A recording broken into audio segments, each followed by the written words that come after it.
नंद गोटे नीतिदिनिया कथा प्रत्येक मुहूर्त आपण मानकर कर्णाभिमुख होउथिमो निश्चय जे क्वेश्चन मार्क घरे आ शांति रहू नै मु सुनिया पहले शांति कर ऋषि 10 दिन दांडे सो एवं संपर्क मध्य फाट पाचेरी कांथरे बाट सपोर्ट करूनी खट बेपार मारना एवं शरीर कंदा ए सब प्रकार बाधा विघ्नर सामना करने पड़ुछि आपण मान तो ए सब असुविधा सुविधा पाइबा निमंते सांत्वना पाइबा निमंते आम श्रीजुक्त बर्णाली बर्गेज चंद्रबिंदु महोदय तांकरी निजस्व मोरी हस्तरे एक पुस्तक को लिखै जार नामकरण करा जाइछि काहाकु धरले कोन हो जथा भाउजन धरले कोन हो सासु धरले कोन हो ये सब विषय रे सेही पुस्तक रे उल्लेख करा जाइछि। अच्छा गांडी बाबू सासु धरले कोन हो एक सासु पर लोबर होछि आ सेमते ना ये बयसरे बोल न आगो बहु आडू सासु सासु आडू कहीं पळियो तथापि मु कहूछि अच्छा जदि आपण मानक भितरे केही नव विवाहित थांती कहूछि बरा काई नव विवाहित थांती एवं जौतुकटी ससुर घर आसी नाही जौतुकटी ससुर घर आसी नाही तो डेरी न करी यथा शीघ्र जाई सासु को मारी बसु जानि मन भितर गोटे क्वेश्चन मार्क आस्तबो एहा करबा द्वारा कि सुफल लाभ हेबो तो मु कहि देबा को चाहे एहा करबा द्वारा कोन ए जो अलौकिक दृश्य जो सासु को ज्वाई मारी बइछि ए जो अलौकिक दृश्य को ससुर देखिबे देखिला परे से चिंतन करिवे कि ना पुओटा हमर अति सरल नहले निहाती भद्र हेथिबारु कथाटी को तुंडरे परिप्रकाश करनांती जो कारण कार्य करी देखो। अच्छा गांडी बाबू भाउजो धरले कोन हो बा ना बाबू झाड़े टिके अति दोष हो तुम अंग भंगी देखला पर लागु तुम टिके भांग मारी बसछ काहे के कथा कहली क्वेश्चन मार्क आस्तबो देखो खाली आखि नाली कोन पई तथा मु कहूछि अच्छा जदि आपण मानको मध्य रे केही अविवाहित अतृप्त आत्मा थांती कहूछि रे केते तो दिथर चगिलानी थांती एवं विवाह पे अत्यधिक इच्छा अछि कौन सी कारण हेतु बाहागरती हेई परने तो कौन करिवो ना डेरी न करी यथा शीघ्र निकटस्थ भाउज नहीं माडी बसु एक कथा काहे की कहली यार जिनसड़ा मु कहूछि अच्छा एहा कहय द्वारा कौन हबो ये जो दृश्य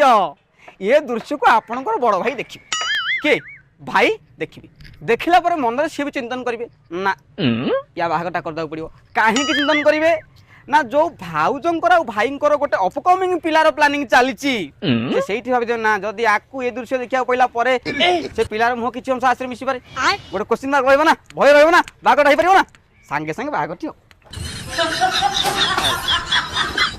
तो मु बेसी किछि न कहि विशेष देरी न करी मु ए कांडरे का हाथ पर जाओ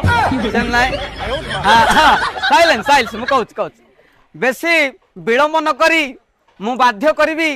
श्री बर्णाली बर्गेज चंद्रबिंदु महोदय को से किसी वक्तव्य प्रदान करी कोन हाय ला ला अब जानि बना गोटाठी ना ना मु आपण कहू ना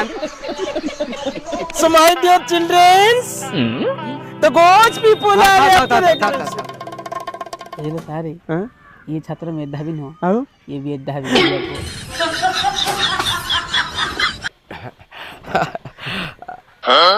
प्रिय भक्तगण सार मध्य श्रेष्ठ संसार एवं अक्षर मध्य सबुठ श्रेष्ठ होची अंड एवं सेही अंड मध्य सबुठ बुढ़ा अंडटी होची ब्रह्मांड एवं ब्रह्मांड मध्य चारोटी ज्ञ रही यथा ओरेज्ञ यथा अज्ञ यथा विज्ञ एवं ज्ञ मध्य सबुठ सर्वश्रेष्ठ ज्ञटी होती ज्योतिर्ज्ञ जी कि मु निजे बर्णाली बर्गेज चंद्रबिंदु मुंडिया बाला मुंडिया बाला मुंडिया बाला मुंडिया बाला 1500 का देखि जे सुंती मांडी पारी खांती कोन हांडी रु बाड़ी खान हांडी रु बाड़ी खांती खांती हांडी रु बाड़ी ज्योति से सब सरीला ए उठुना कोन तमर मोड असुविधा ज्योति से हाँ हाँ कुआ कुआ से उठी आई की कुआ सब सरीगला जोचे ओ पुअर जौवन को रक्षा कर जोचे भगवान को डाकी थी मो पुओ को घंट घोड़ी रखंतु बोली भगवान को जानी घंटा को तार कोठी घोड़ी की रखिले आ जौवन काहा को देखा जाऊ जौवन को अंधार means screen is black no no no no it's not fair गांडिया ये तो घोर अनर्थ ज्योति से ନା ସେ ବିବାହ ବନ୍ଧନରେ ବାନ୍ଧି ହେଇ ପାରୁଛି ନା କୋଉ ଅଲଗା କର୍ମରେ ଛନ୍ଦି ହେଇ ପାରୁଛି ଖାଲି ସେ କନ୍ଦି ଘରଟାରେ ବନ୍ଦି ହେଇ ବସୁଛି ମତେ ସେ ସବୁ ଦେଖିବାରେ ଛନ୍ଦି ମନ୍ଦି ଲାଗୁଛି କଣ ଗୋଟେ କର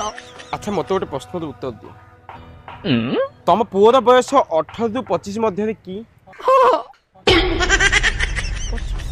ଆଚ୍ଛା ମତେ ଗୋଟେ କଥା କୁହ ତମ ପୁଅ ଏକ୍ସଟ୍ରା ରୁମରେ ଏକୁଟିଆ ଶୋଉଛି କି ଆଚ୍ଛା ମତେ ଗୋଟେ କଥା ଉଲ୍ଲେଖ କର ତମ ପୁତ୍ର ସନ୍ତାନ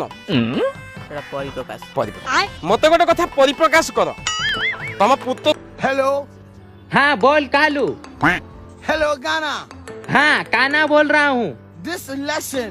लहसन लहसन 300 रुपए किलो वी नीड फीस क्या 1 किलो पोचा नहीं है हाँ पोचा दूंगा